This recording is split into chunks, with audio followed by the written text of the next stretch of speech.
News Services Division of Akashvani presents Northeast Diary.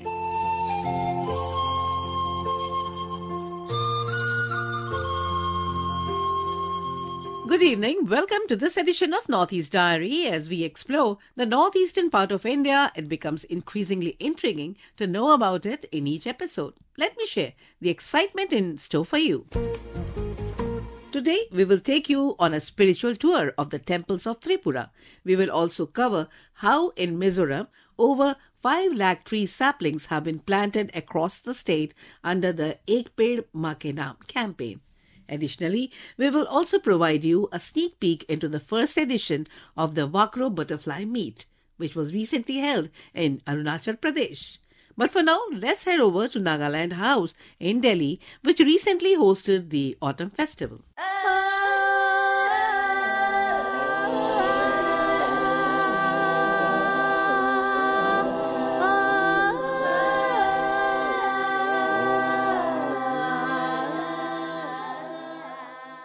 In a colourful and vibrant event, the Department of Tourism, Government of Nagaland, along with the Chief Resident Commissioner of Nagaland House, New Delhi, brought a taste of Nagaland's culture to the nation's capital with the Autumn Festival. This 2-day celebration showcased the rich cultural heritage, traditional arts, crafts, dances and cuisine of the Naga people under the theme, A Prelude to Hornbill Festival.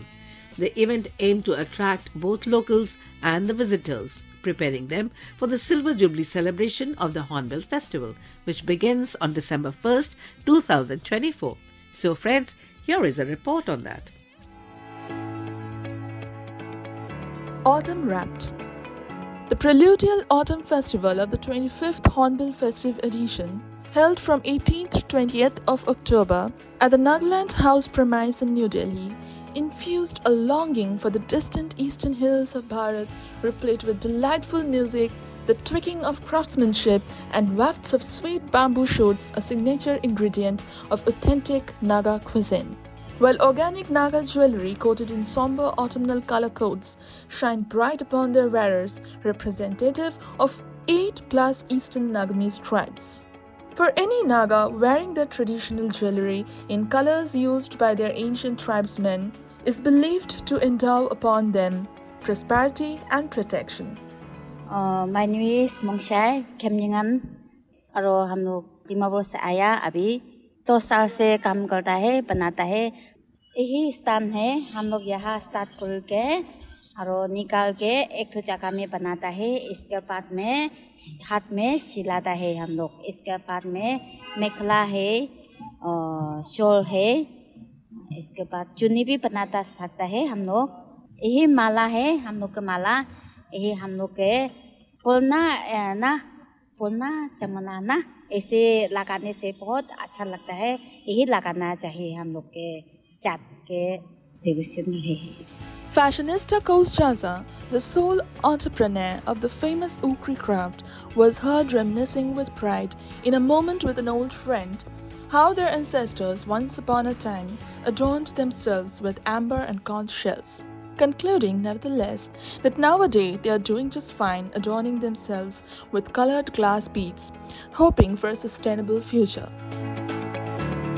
Stalls besides Ukri craft like Bamboo Hut, Anghya, Runway Nagaland, Kintem and Women Folk, a thriving Naga brand under Nagaland State Rural Livelihood Mission, domineeringly highlighted a spirited feminine ambience as much as the bold voice of the internationally acclaimed Nagamese singer Ms. Shi Lau Kyang Konyak, who took the stage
and her fellow singer Mr. Samuel Kanye compelled the audience to delve into the musical world of the 70s, endorsing the long-standing Nagamese poetic notion, nothing starts, nothing ends, followed by the Kohima-based DGP band of the quote-unquote Nagaland for Peace and Harmony concert fame.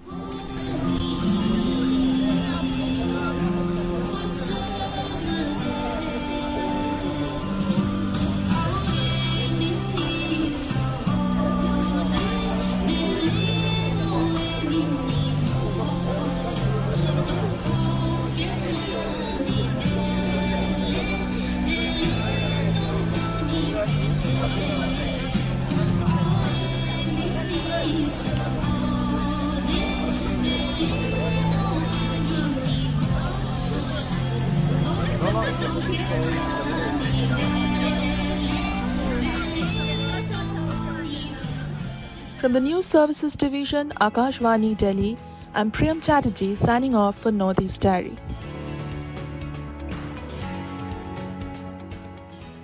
And now we explore the beauty of biodiversity in Arunachal Pradesh. In Lohit district, the first edition of the Wakro Butterfly Meet was held from October 18th to 19th at Kamplang Tiger Reserve and Wildlife Sanctuary. Over 205 butterfly species were recorded during the meet. Here is a report from our Itanagar correspondent Rakesh Dole.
The very first edition of the Wakro Butterfly Meet, organized by the Wakro Valley Nature Club in collaboration with Kamplang Tiger Reserve and Wildlife Sanctuary, recorded over 205 butterfly species. The event attracted butterfly enthusiasts from the state and across the country, including Assam, Delhi, Tamil Nadu and Bangalore. The highlight of this exciting meet was the discovery of a rare species, the green-striped palmer, which had never been recorded in Arunachal Pradesh before. Among the other rare species were the columbine, brown prince, green and white dragontail, red-spotted sawtooth, and the magnificent golden birdwing. The participants witnessed an awe-inspiring array of butterflies in their natural habitat in the Kamplang Tiger Reserve. Apart from celebrating the natural beauty of these butterflies, the Wakro Butterfly Meet also aimed to raise awareness about conservation, while also boosting the local economy through tourism and education. This butterfly meet was not just only about butterflies, but also brought together the community, local youths, and the students from the area. The Kamplang Valley Nature Club, consisting of passionate local youths, organized the event with minimal resources supported by the Forest Authority. Their dedication to nature conservation played a key role in the event's success. The two-day event was a significant step towards engaging the community in environmental conservation, and it is sure to become an annual highlight in promoting Arunachal Pradesh's rich natural heritage. For Northeast Diary, this is Rakesh Sole, Akashvani News, Itanagar.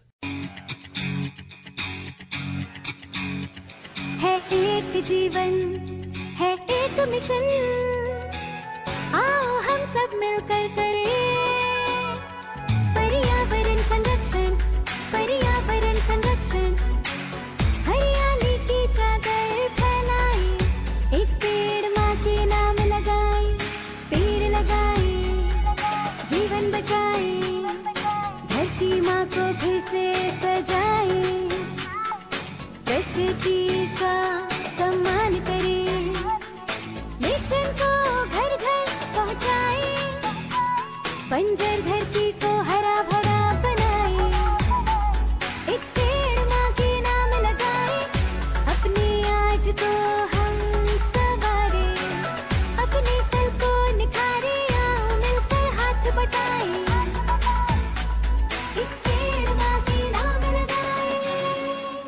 In Mizoram, more than 5 lakh tree saplings have been planted across the state under the Ek Ped Maa Ke Naam campaign.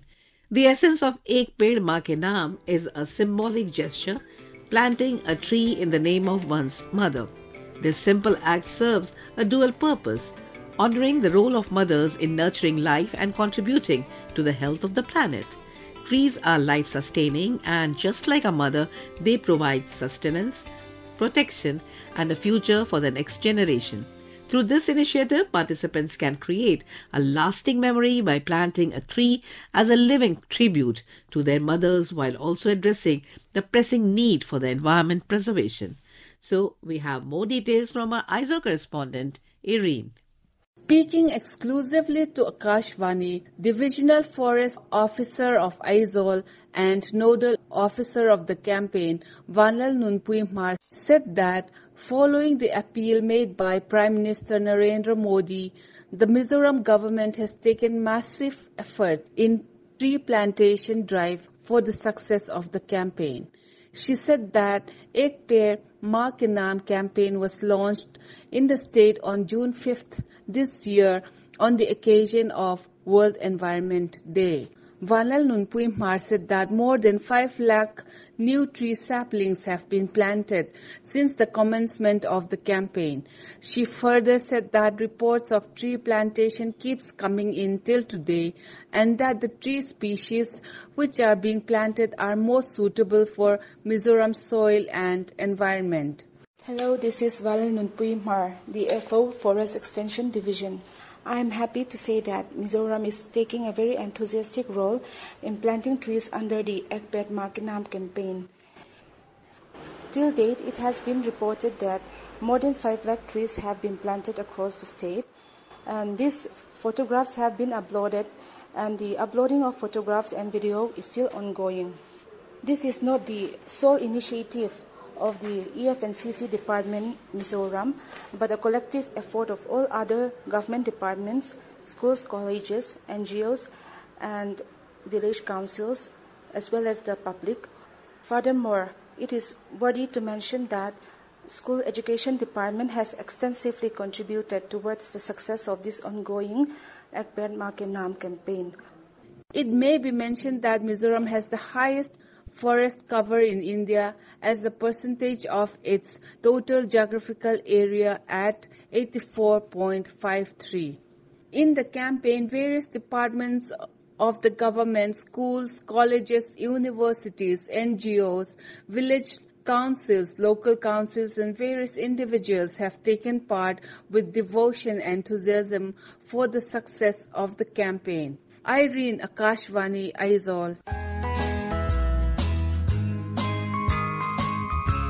Northeast Diary program, broadcast every Thursday at 5:30 p.m., brings very interesting and enchanting stories from the 8 Indian states of Northeast India. Don't forget to tune in.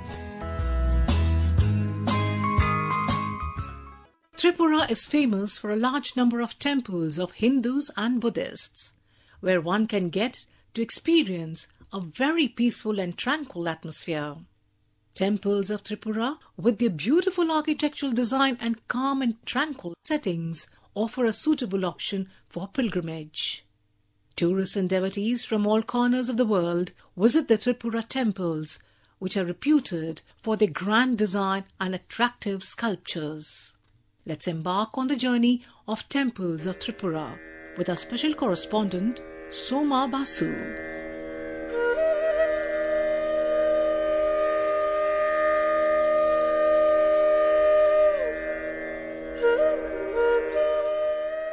The princely state of Tripura is considered to be the Gomukh of Northeast. Gomukh, that is an auspicious emblem. Tripura is a political entity as well, with legends tracing its existence to the days of epic Mahabharata. It is also the ancient land of mysterious past. It has ever been a melting pot for tribal and non-tribal cultures, producing an exotic cultural synthesis. Having a romance about itself, Tripura fascinates one with the antiquity of the land and the charm of its picturesque landscape. It has flourished as a repository of ancient religion and sculpture for centuries, and thus claims a prominent place in the tourist map of the country. We begin our pilgrimage from Udaipur, some 55 kilometers away from Agartala, which is the capital of Tripura. It houses the temple of Tripura Sundari, considered to be one of the 51 pithas mentioned in the Hindu Tantras. This Kali temple, popularly known as Mata Bari, crowns the Kalyan Sagar hillock with a wide expanse of water on its east. Consisting of a square-type sanctum, so typical of Bengali huts, the Mata Bari is served by the red-robed priests who traditionally minister to the mother goddess. A large fair is held every year during Diwali in October-November. It is known that the temple was first constructed by Maharaja Dhanya Manikya in 1501 AD. It was repaired by Maharaja Rama Manikya in 1681 AD when it was damaged by lightning, and again by Maharaja Radhakishorpur Manikya in the beginning of the century. According to an inscription note on the monuments in the Tripura state visited by the Director General Archaeology of India in 1952, there are two identical images of Tripura Sundari inside the temple. The one, called Chotima, appears to be the original and measures about 2 feet, while the other is about 5 feet. It is difficult to date the image of Chotima accurately as it is worn out. Moreover, the attributes in her hands are either too much blurred or lost. The inspection note also observes that goddess Tripura Sundari, being the tutelary deity of the Tripura Raj, seems to have been brought by these rulers and may perhaps be dated to the 15th century AD, even on grounds of style. For it has the four-armed goddess standing in Sthanaka pose on the body of Shiva. She wears the Jatamukuta, a Munda Mandala consisting of 13 human skulls. Beyond this age-old temple, there is a big tank called Dhani Sagar, the abode of old tortoises, looking forward to pilgrims for food offerings. It is said, when any of these wise tortoise is to die, it approaches the altar of the temple and breathes its last there. Another Shakta temple worth paying a visit is Kasba Kalibari. Like the Tripura Sundari temple of Udaipur, Kasba Kalibari is also situated on a hillock overlooking a wide pool of water called Kamala Sagar. Here, of course, the order is reverse. That is to say, the tank is older than the temple. An interesting sandstone image of the goddess resembling Dashabhuja Durga or Mahisasur Mardini is erroneously worshipped as a Kali due to the presence of a Shivalinga at its feet. Now this is considered to be a rare evidence in the field of Hindu iconography, and the image is assigned to 15th century AD. Famous not only from the pilgrim's point of view, the Jagannath temple in Agartala is a remarkable architectural feat with its octagonal base and its impressive pradikshina path around the sanctum. The pillars are crowned by a square pyramidal cone arising above a multifoil niche which comes at the level of the terrace. It is indeed a connoisseur's delight. However, the cynosure of all eyes is also the other Jagannath temple at Udaipur. On the southwest bank of the famous Jagannath Dighi in the heart of the Udaipur town, which was once the capital of Tripura, is found the ruins of Jagannath temple, a rare specimen of temple architecture in Tripura. There are two schools of thought regarding the temple here. According to Udaipur Bibaran, Daitya Narayana, the general-in-chief of Maharaja Vijaya Manikya in 1529 to 1560 AD, brought the image of Lord Jagannath from Puri and installed it here. This image was afterwards removed from this temple and kept at Komila. But according to the author of Silalipi Samagraha, the temple was built and dedicated to Vishnu, jointly by Maharaja Govinda Manikya and his younger brother Jagannath Deva in 1661 AD. In a style characteristic of Mohammedan fashion, the Jagannath temple is a typical temple with a vertical portion built of stone and the top crowned with a dome with vaulted roof. Old Agartala is still visited by a good number of pilgrims every year on the occasion of Kharchi Puja in July at the temple of Chaturdas Devata, which was built here when the 14 deities were removed from Udaipur. The temple, just 5 miles away from Agartala town, represents a combination of Hindu faith and tribal cults. The images represent only the heads of the gods and goddesses worshipped, who have been identified with Shiva, Durga, Vishnu, Lakshmi, Vani, Samudra, Ganga, Agni, Kamadeva and Himadri. Made of an alloy of 8 metals and regarded as the presiding deities of the royal house, they are attended and worshipped only by the tribal priest of the Tripuris and not the Brahmin Chantais. There is a richly engraved throne in the temple on which normally 3 of the god heads are enshrined, and it is only during the Kharchi Puja that all the 14 gods are brought in the open for worship in public. The oldest ruins of this region are to be found at Unkoti, about 200 kilometers from Agartala. Huge figures of the Hindu deities and epic characters have been found carved on both sides of a meandering hill rack emerging from bushes. An awesomeness fills the atmosphere as one journeys through this grand panorama of picturesque hills at the background and confronts the colossal figures of Hindu pantheon cut out of rocks. The hilly Tirtha Unkoti, which means 1 less than a crore, is a holy shrine reckoned as one of the most sacred pilgrimages to eastern India. According to the archaeological report, Unkoti is a Saivya pilgrimage at least from the 8th or 9th century. The images on the rocky walls of the hills here are mainly of 2 types, rock-carved figures and stone images. Among the rock-carved figures, the central Shiva head and the enormous Ganesha figure deserve a special mention. Among the other images which leave an indelible impression in the mind for their fine execution are the Chaturmukha and Trimukha lingas, which are worshipped at an elevation of Unkoti hills.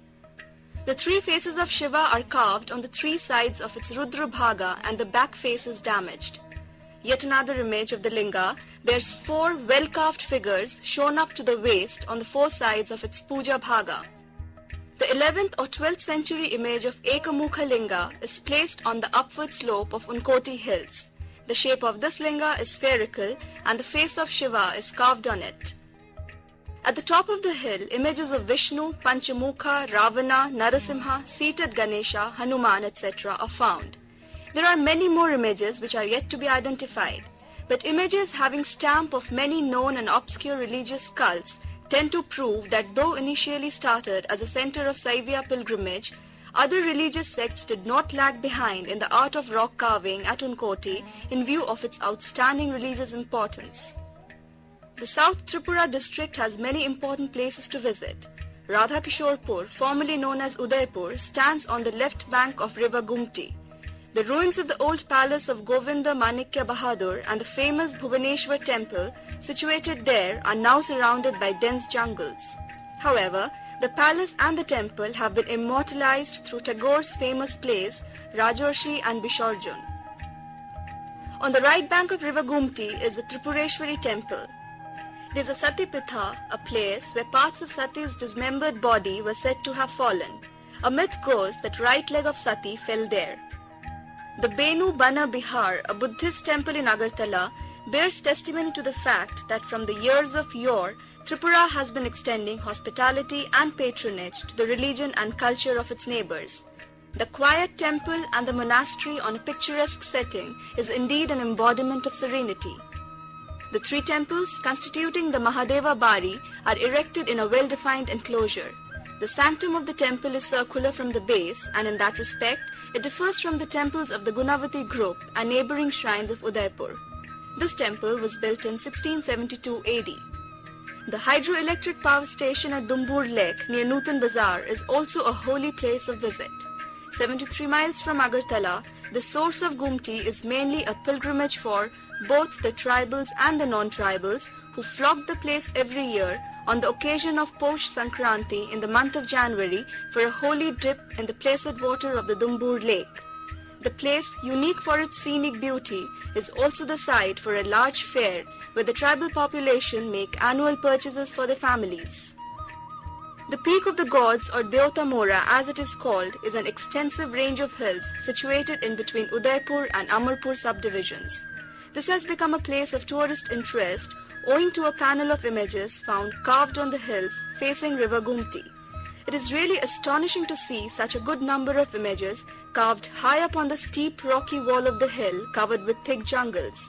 The images are no doubt crude in conception like those at Udaipur, but may not be so antique. So, that was Tripura, the enchanting land of delectable range of temples.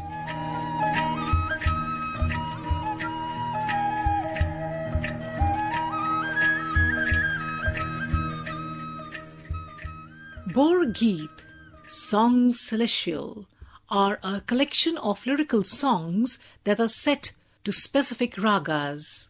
These songs, composed of Srimanta Shankaradeva and Mahadeva in the 15th and 16th centuries, are used to begin prayer services in monasteries.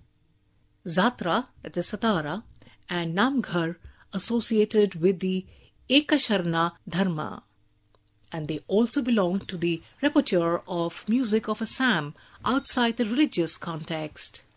These are written in ancient Assamese, which is a mix of Maithili, Braj Boli and regional dialects. Here we bring you a soulful Assamese Bhor Geet by Papon.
With that, we come to the end of this edition of Northeast Diary. Do join us next week to hear more stories from this enchanting part of India. Until then, goodbye.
This program was produced by Vinita Thakur with assistance from Kumar Gaurav. It was brought to you by the News Services Division of Akashvani.